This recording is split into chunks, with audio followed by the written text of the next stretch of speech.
sur lui. C'était la météo avec Generali Assurance. Vous connaissez maintenant le temps qu'il fera demain avec Gerolsteiner.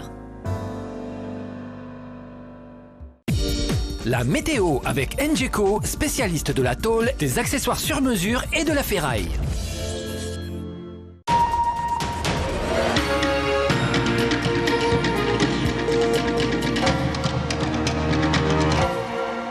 Yorana, bienvenue dans votre rendez-vous d'information. Dans l'actualité de ce vendredi, la dengue de type 2 poursuit sa progression. Les îles n'y échappent pas. Sur les 1488 cas déclarés, 159 sont issus des archipels. L'Europe se rapproche de Tahiti grâce au programme Erasmus+. Une dizaine d'étudiants a été reçue par le lycée professionnel Don Bosco de Pirée. L'objectif étant d'en apprendre un peu plus sur le pays et ses habitants. Internet et les nouvelles technologies, des outils indispensables pour la génération Y, mais qui sont parfois détournés de leur fonction première par les adolescents.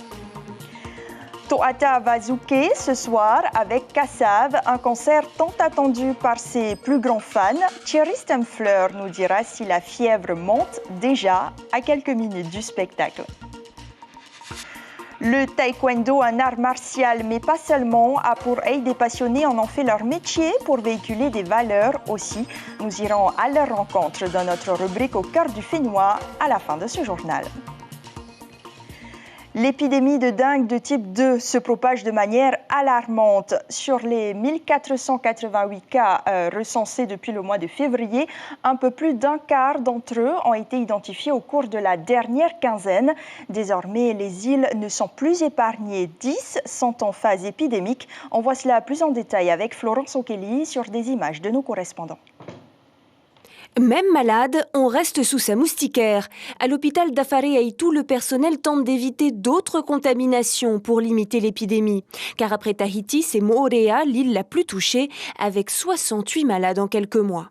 On a eu depuis le début de l'épidémie une quinzaine de malades hospitalisés pour des situations donc pas gravissimes, mais qui nécessitaient quand même qu'on s'occupe d'eux et surtout qu'on les surveille, principalement des enfants. Ils étaient déshydratés. À Rayatea, on suit à la lettre les consignes. Dès les premiers symptômes, les médecins font analyser le sang des patients dans le labo d'Uturoa.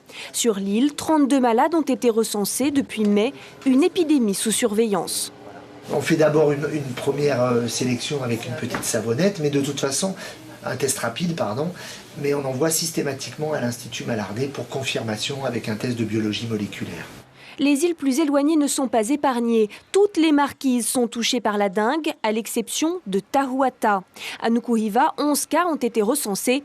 En réalité, il pourrait y en avoir eu beaucoup plus. La plupart des adultes ont dû rester à la maison, à domicile, et puis étant donné que le traitement principal c'est du Doliprane, ils ont dû se traiter seuls à domicile, donc on n'a pas pu non plus savoir combien il y avait vraiment de cas de dengue. À Wapao, 19 personnes ont été atteintes par le virus en 2 semaines. Patrice était le premier malade. Il se remet doucement. J'ai eu un arrêt de travail d'1 semaine. Et puis à la maison, j'étais quasiment couché tout le temps.